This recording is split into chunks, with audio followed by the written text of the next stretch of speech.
2004 চনৰ 15 আগষ্ট তাৰিখ সমগ্ৰ দেশত সেইদিনা স্বাধীনতা দিৱসৰ আনন্দত মতলীয়া হৈ আছিল।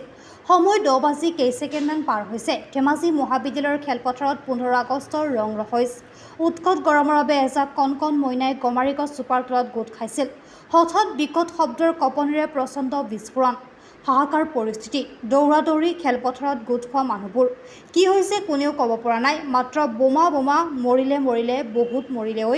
উগ্ৰপন্থীৰ বোমাৰ আক্ৰমণত 13টি শিশু মহিলাই ঢলি পৰিল আৰু শতাধিক আহত হৈ চিঞৰিছে পানী পানী। মনজিত সিদ্ধাৰ্থ ধনদা দেউৰীকে 13 প্ৰাণী শ্বহীদ হ'ল। বহুত চিৰদিনৰ বাবে পংগু হ'ল। শোকত গৰিহণা দিলে উগ্ৰপন্থীহঁতক। সেই সময়ৰ মুখ্যমন্ত্ৰী তৰুণ গগৈদেৱে ঘোষণা কৰিছিল অমৰ শ্বহীদসকলৰ সোঁৱৰণ কৰিবলৈ 16 আগষ্ট তাৰিখটো কলা দিন হিচাপে পালন কৰি অহা হ'ব। লগতে অমৰ শ্বহীদসকলক প্ৰতি বছৰে 16 তাৰিখৰ দিনা বিশেষ সন্মানেৰে সোঁৱৰণ কৰা হ'ব। আজি ধেমাজি মহাবিদ্যালয়ত অৱস্থিত শিশু ভৱনত ধেমাজি জিলা প্ৰশাসনৰ সহযোগত ৰাইজে বীৰ শ্বহীদসকলৰ সোঁৱৰণত ধৰ্মীয় প্ৰাৰ্থনা সভা আৰু পৰিয়ালৰ লোকৰ সহযোগত মাল্য প্ৰদান আৰু সোঁৱৰণী সভা অনুষ্ঠিত হয়।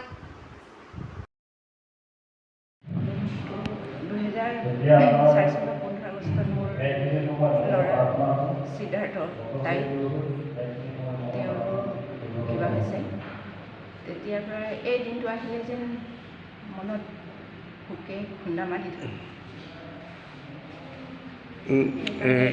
তাৰ পাছত এতিয়া আপোনাকে সৰু 22 বছৰ ইয়াত এটা চাইল্ড ভৱন দিছে।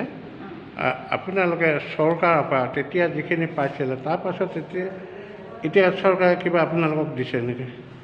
তাৰ পৰাতো চৰকাৰে আমাক একো দিয়া নাই বাৰু। তেতিয়া যি দিলে। আপোনাৰ ল'ৰাটোৰ নাম কি আছিলে? আমাৰ সিদ্ধাৰ্থ তাই। তাত তেতিয়া কিমান বয়স আছিলে?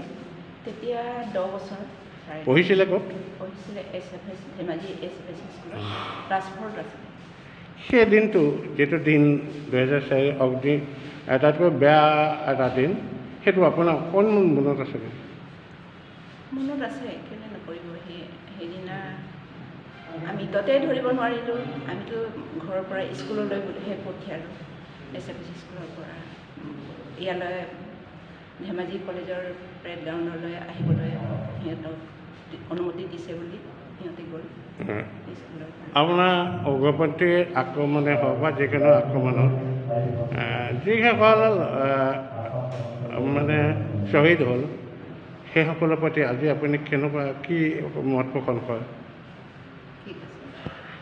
যিবিলাক ল'ৰা এইবোৰ ঢুকাই গ'ল এতিয়া আপোনাৰ আকৌ তেওঁলোকৰ আত্মাই যেন শান্তি পাওক, যি সেইটোতো হৈছে আৰু হয় নহয়, পৃথিৱীয়ে জানে। এতিয়া তেওঁলোকৰ আত্মাই যেন শান্তি পাওক, সেয়ে এইটো কোনে পাতিছে মিটিংটো?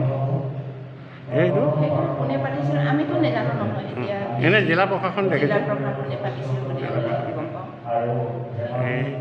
আপোনাৰ এতিয়া আপুনি মাষ্টৰণী কৰে নে কি কৰে? মই একো নকৰোঁ। ঘৰ এতিয়া পমুৱাত আছে নে ইয়াত আছে? ধেমাজি টাউনতে। হীৰাটো তাত এইজন নহয় জানো? তেতিয়া তাৰ বয়স কিমান আছিলে? বয়স 10 বছৰ, 10.5 বছৰ। ঠিক আছে।